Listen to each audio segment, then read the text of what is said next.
Olá a todos. Iniciemos mais esse nosso encontro hoje com a prece de Francisco de Assis. Senhor, faça de mim um instrumento da tua paz. Onde houver ódio, que eu leve o amor. Onde houver ofensa, que eu leve o perdão. Onde houver discórdia, que eu leve a união. Onde houver dúvidas, que eu leve a fé. Onde houver erro, que eu leve a verdade. Onde houver desespero, que eu leve a esperança. Onde houver tristeza, que eu leve alegria. E onde houver trevas, que eu leve a luz. Ó Mestre, faça que eu procure mais consolar e ser consolado, compreender que ser compreendido, e amar que ser amado. Pois é dando que se recebe, é perdoando que se é perdoado, e é morrendo que se nasce para a vida eterna. Que assim seja. Bom, meus irmãos e minhas irmãs, acho que todos já ouviram falar dos 10 mandamentos, certo? A primeira aparição dos 10 mandamentos na Bíblia acontece no Antigo Testamento, em Êxodo, quando Deus os dita diretamente a Moisés no Monte Sinai. Dos 10 mandamentos, 8 deles começam com a palavra não, como, por exemplo, no 6º mandamento, não matarás, e no 8º, não furtarás. Kardec, no primeiro livro da codificação espírita, o Livro dos Espíritos, publicado em 1857, resume na terceira parte as informações dos espíritos superiores sobre as leis de Deus, também chamadas de leis naturais ou leis morais. Curiosamente, são também 10 as leis, assim como os 10 mandamentos, mas elas são muito mais complexas do que os 10 mandamentos. Hoje nós vamos falar delas. Afinal, para os espíritas e os simpatizantes do espiritismo, conhecer as 10 leis morais é imprescindível. E sabem por quê? Porque essas leis são eternas, nunca mudam. Isso porque elas são perfeitas. Afinal, o Criador delas também é perfeito. É Deus. Além disso, essas leis foram criadas para a nossa felicidade, para a nossa evolução, para o nosso crescimento. Mesmo que na atual conjuntura da nossa vida espiritual, que vem durando muitas vidas na Terra, as nossas encarnações, ainda não as compreendamos muito bem. Quero abrir aqui um parênteses para dizer que há 2 tipos de leis: aquelas que regulam o movimento e as relações da matéria, que os cientistas encarnados hoje estudam, e as leis morais, que são as regras da vida do nosso corpo e do nosso espírito. Essas últimas, os cientistas encarnados ainda não estudam. E eu diria que até são avessos, são contrários a estudá-las, devido ao conflito que houve entre ciência e religião a partir do início da Idade Média. Naquela época, qualquer ideia que desafiasse as doutrinas religiosas era considerada uma heresia, poderia levar à prisão ou até mesmo à morte. Bom, voltando às 10 leis morais.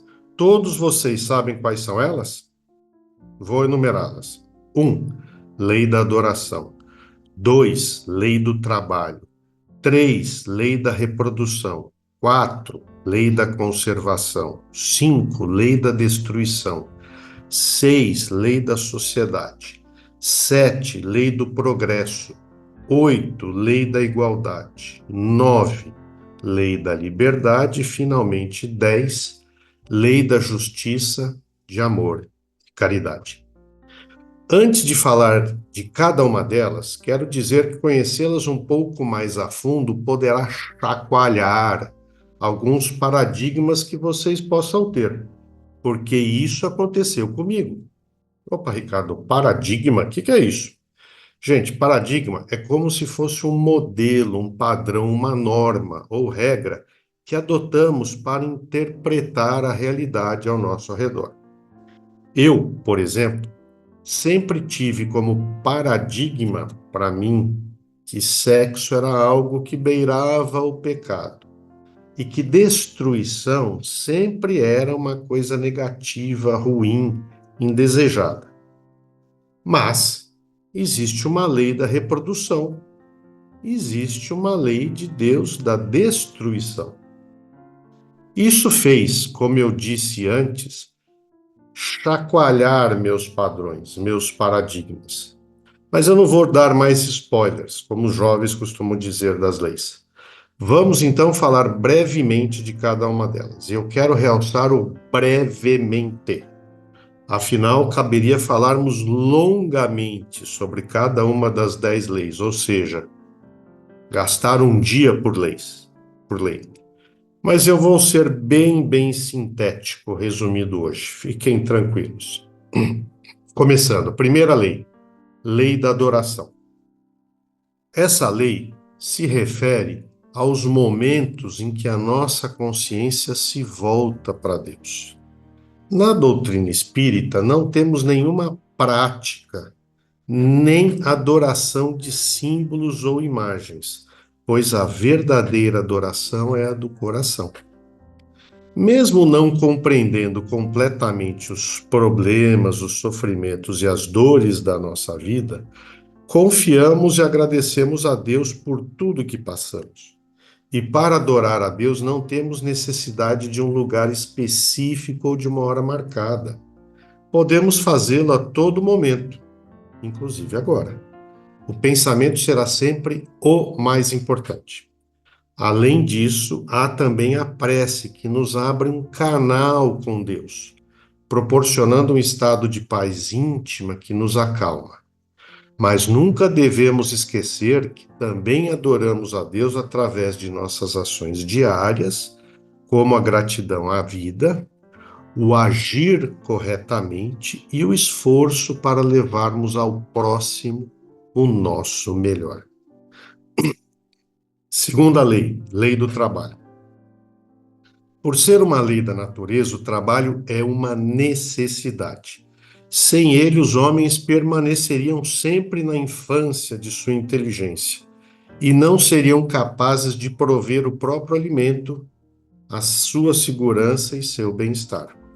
Deus criou o trabalho para o engrandecimento da vida e nos conferiu a cada um determinados talentos, conforme a nossa capacidade de desenvolvê-los. Um trabalhador braçal é tão útil quanto um famoso cientista, pois cada um, no seu lugar, contribui para o progresso e deve ser respeitado pela dignidade com que desenvolve o seu trabalho. Com o nosso trabalho físico, adquirimos os bens materiais, e com o trabalho espiritual, conquistamos a nossa evolução. Terceira lei, lei da reprodução. A lei da reprodução implica na manutenção das criaturas sobre a Terra. É através dela que temos oportunidade de cocriarmos, de cocriação junto com Deus e de possibilitar a reencarnação das almas que almejam uma nova chance de evolução. Com o passar dos tempos e como consequência da lei de reprodução, as espécies animais e vegetais se aperfeiçoam, substituindo-se as mais primitivas por outras mais avançadas. A teoria da evolução das espécies, elaborada pelo cientista Charles Darwin em 1859, 2 anos depois da publicação de O Livro dos Espíritos, demonstra que os animais evoluem a partir de uma seleção natural, onde sobrevivem os organismos capazes de se adaptar melhor ao meio ambiente. Essa adaptação ocorre através de mudanças na constituição genética dos seres vivos, sendo fundamental para isso a reprodução dos seres. Hoje, o homem, por exemplo, possui a predominância da inteligência sobre a força física, que é o contrário do que ocorria em tempos primitivos. Quarta, lei de conservação. A necessidade de viver é inerente e fundamental ao espírito que reencarna, para que consiga cumprir sua missão e progredir. É sobre isso que se trata a lei de conservação. Todos os seres necessitam do autocuidado e da ação correta para manterem-se saudáveis, nutridos e protegidos. Como a vida é necessária ao aprimoramento dos seres, o instinto de conservação repousa na lei da natureza, sendo mecânico esse instinto para uns, que são os irracionais, e racional para outros, os homens. A destruição antecipada da vida atrapalharia o desenvolvimento do princípio inteligente, que são os espíritos. Quinta lei, lei da destruição. Embora o nome possa assustar, em decorrência da ideia negativa que fazemos sobre a destruição, essa lei trata também de um processo natural. A lei de destruição permite o renascimento e a regeneração da matéria. O que chamamos de destruição não é mais do que transformação. A destruição é uma lei natural, porque precisamos renovar a espécie. Se mantivéssemos eternamente o nosso corpo físico, não haveria o melhoramento dos seres vivos. A destruição recíproca dos seres vivos é, dentre as leis da natureza, uma das que, à primeira vista, menos parece vir da bondade de Deus. Afinal, por que Deus criou a necessidade de uns destruírem outros para se alimentarem? É que o homem, por possuir uma inteligência finita, não consegue entender a inteligência infinita de Deus. Contudo, o homem evoluído sabe que a verdadeira vida, tanto do animal quanto dele próprio homem, não está no corpo de carne, e sim no princípio inteligente, que existe antes do corpo e sobrevive depois dele. Assim, para se nutrirem, os seres vivos destroem-se entre si, mas única e exclusivamente para obedecer ao equilíbrio natural decorrente das leis de conservação e de destruição conjugadas. Sexta lei, lei da sociedade. A vida em grupo afeta a todos. Essa frase é muito importante. Emoções, decisões, comportamentos são fortemente influenciados por pequenos grupos nos quais as pessoas se inserem, queiram ou não, como no trabalho, na família, dentre os amigos, na escola, ou também por grandes grupos, como a cultura de uma nação ou de um país. Além disso, determinações que causam mudanças em uma nação ou em uma região também são base para a formação do caráter e da condição de vida de um indivíduo. A espiritualidade evoluída nos alerta dizendo que, abre aspas, o homem deve progredir. Sozinho, ele não o pode, porque não tem todas as faculdades. É-lhe preciso contato com os outros homens.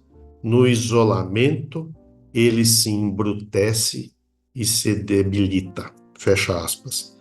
Esse texto é a resposta à questão 768 de O Livro dos Espíritos.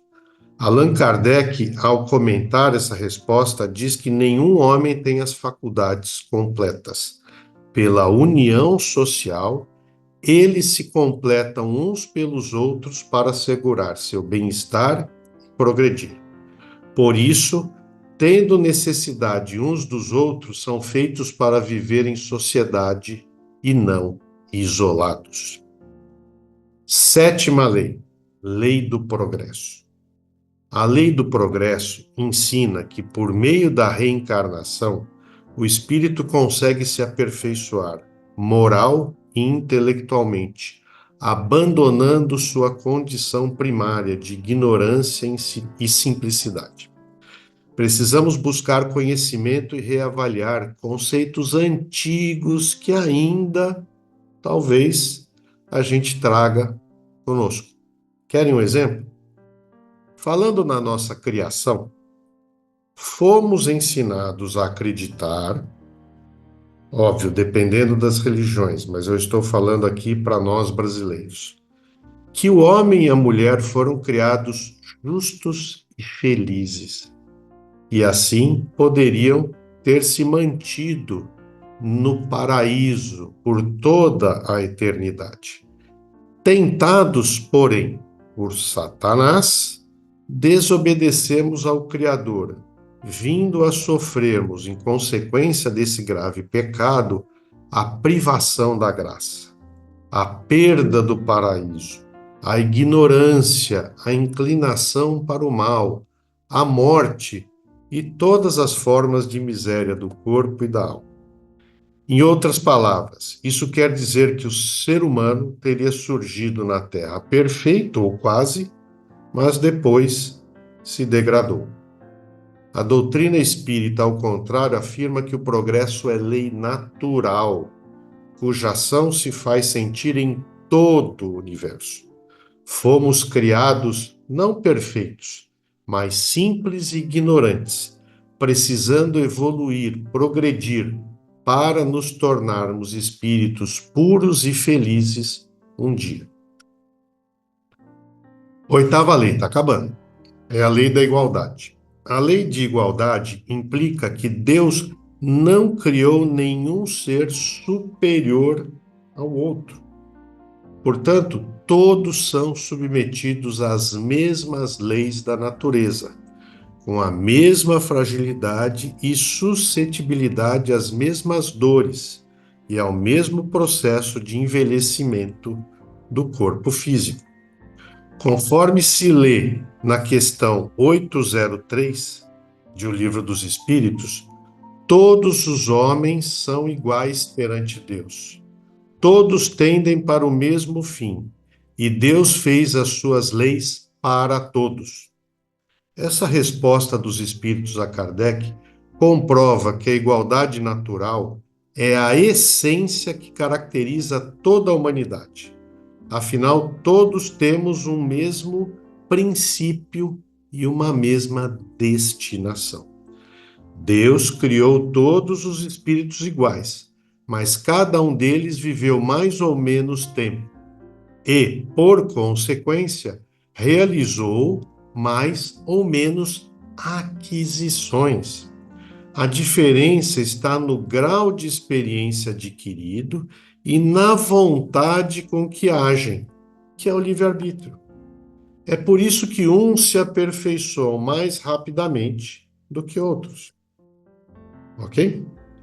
Nona lei, lei da liberdade. Liberdade é a faculdade de que permite o indivíduo de decidir ou agir conforme a sua própria vontade. Dessa forma, a pessoa é, por natureza, a dona de si mesma.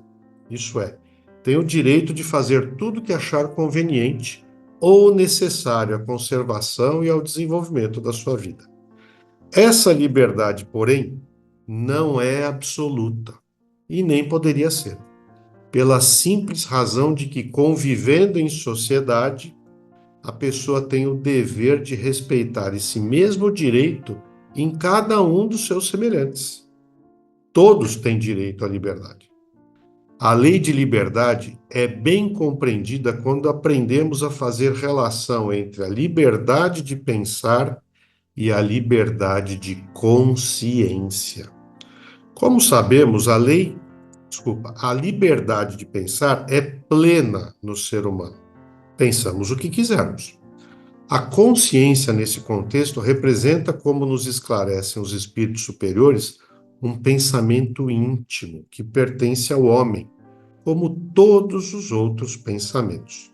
No entanto, à medida que os espíritos evoluem, a consciência do bem e do mal fica mais bem definida para eles. Então, a liberdade de consciência que regula as relações entre as pessoas refletirá os caracteres da verdadeira civilização e do progresso. Por fim, a 10ª lei, lei da justiça, de amor e caridade. Essa lei trata da necessidade de harmonia entre os povos e o seu progresso mútuo. Somente a justiça, o amor e a caridade são capazes de amenizar as hostilidades e crueldades tão difundidas na nossa sociedade atual. De todas as 10 leis morais, essa é a mais importante, por ser a que possibilita ao homem adiantar-se mais na vida espiritual, visto que resume todas as outras leis. O sentimento de justiça é inato, ele pré-existe no homem, o qual se revolta com a simples ideia de uma injustiça. Entretanto, esse sentimento precisa ser aprimorado e desenvolvido pelo progresso moral de cada um de nós, pela prática do bem e pela compreensão dos problemas dos outros. Jesus, o nosso grande mestre, legou-nos a base da verdadeira justiça, consagrada na lição. Abre aspas. Queira cada um para os outros o que quereria para si mesmo, fecha aspas. O que significa dizer que Deus imprimiu no coração do homem a regra da verdadeira justiça, fazendo com que cada um deseje ver respeitados os seus direitos. Afinal, em condições normais, ninguém desejaria o próprio mal, certo? Bom, restou-me falar dentro dessa lei do amor e da caridade, que são o complemento da lei de justiça. Amar ao próximo é fazer-lhe todo o bem que nos seja possível fazer e que desejaríamos que nos fosse feito. É impossível sermos espíritos evoluídos, puros e felizes sem estarmos com nosso coração repleto de amor e caridade, sem nenhum mal lá dentro. Olhe, isso não é minha opinião, é a lei maior informada pelos espíritos superiores a Kardec. Bom, aí estão as 10 leis morais, as leis do que devemos fazer para alcançarmos a felicidade eterna, as leis dos sims. Finalizo o nosso encontro de hoje, lembrando-os da nossa missão como bons cristãos que somos: fazer o bem sem ver a quem e amar sem nada em troca esperar. Uma ótima semana para todos, com muita luz, amor e paz.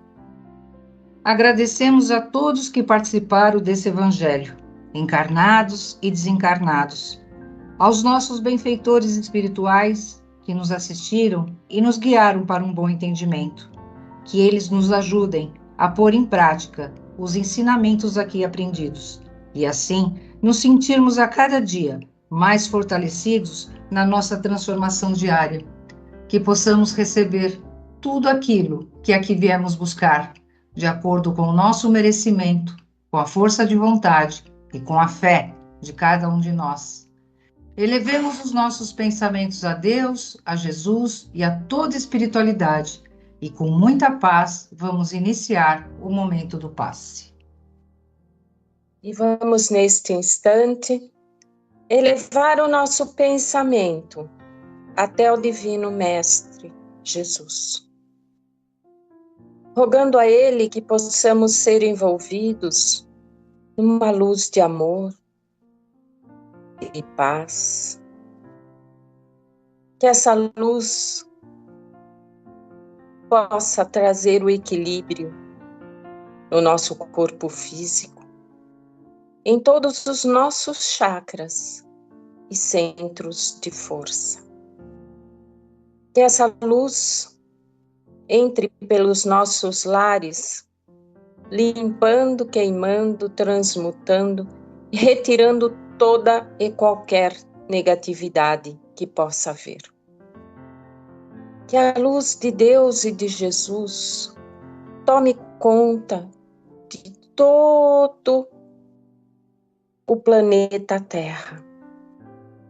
Que a luz de Deus e de Jesus envolva os nossos vizinhos, a todo o nosso quarteirão, a toda a nossa cidade. Que a luz de Deus e de Jesus esteja com todos os nossos governantes, para que eles façam o melhor pelo povo.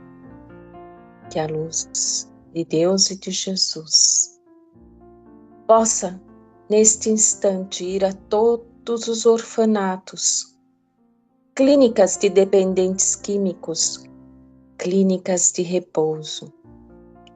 Que a luz de Deus e de Jesus chegue aos lares onde esteja havendo conflitos e desavenças.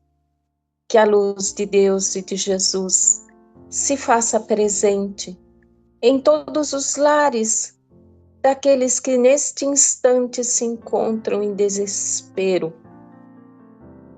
Que a luz de Deus e de Jesus entre por todos os quartos dos hospitais, auxiliando a todos que ali se encontrem, de acordo com a fé, o merecimento de cada um. Que a luz de Deus e de Jesus possa estar conosco durante a nossa noite de sono e que possamos receber das equipes de Dr. Bezerra de Menezes a cura física, mental e espiritual. Que possamos receber também das equipes de Dr. Bezerra de Menezes a fluidificação de nossas águas. Rogamos também, ó Pai, por todos os nossos entes queridos, encarnados e desencarnados, que não estão presentes conosco neste instante. Que eles recebam a luz de Deus e de Jesus. E por tudo quanto recebemos, só podemos agradecer. Pai nosso que estais no céu, santificado seja o vosso nome. Venha a nós o vosso reino. Que seja feita a vossa vontade aqui na terra como no céu. E o pão nosso de cada dia dai-nos hoje. Perdoa as nossas dívidas, como perdoamos nossos devedores.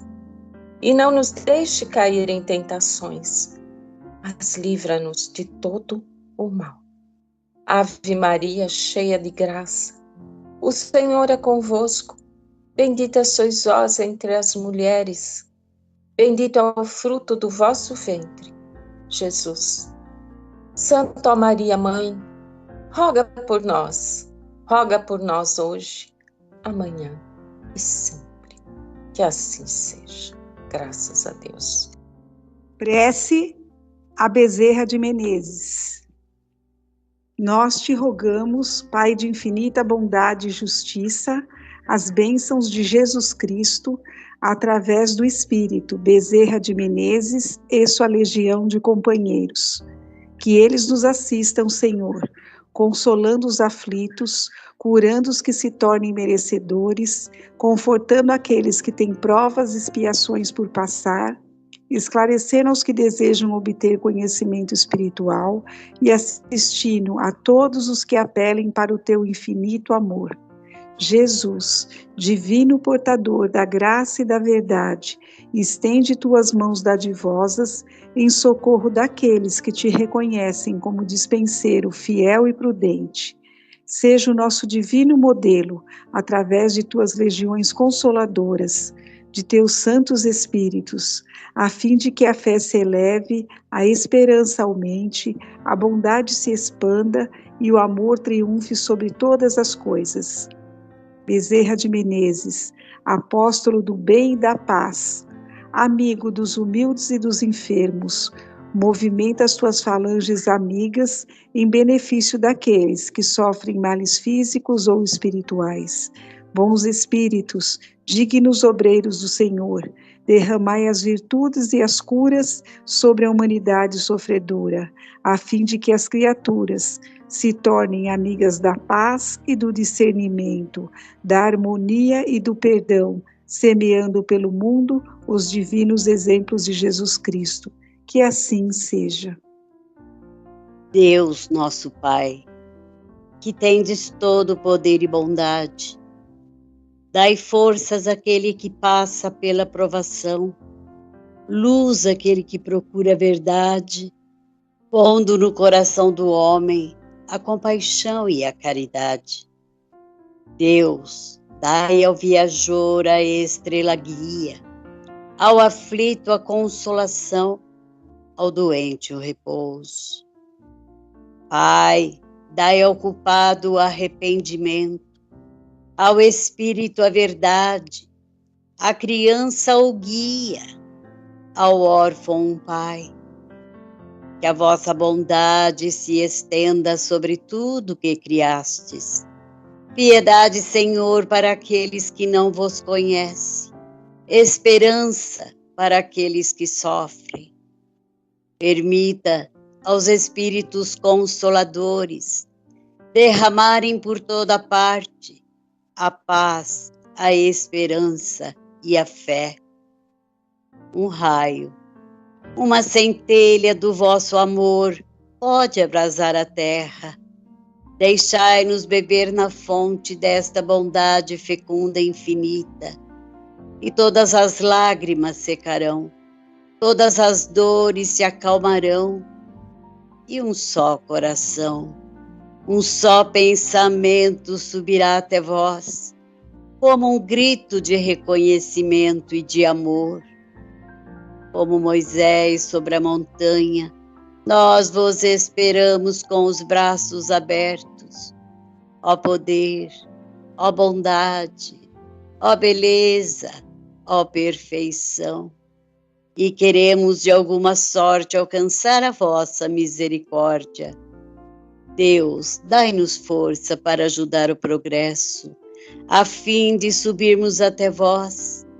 Dai-nos a caridade pura, dai-nos a fé e a razão, dai-nos a simplicidade, que fará de nossas almas o espelho onde se deve refletir a vossa doce e sublime imagem. E assim seja.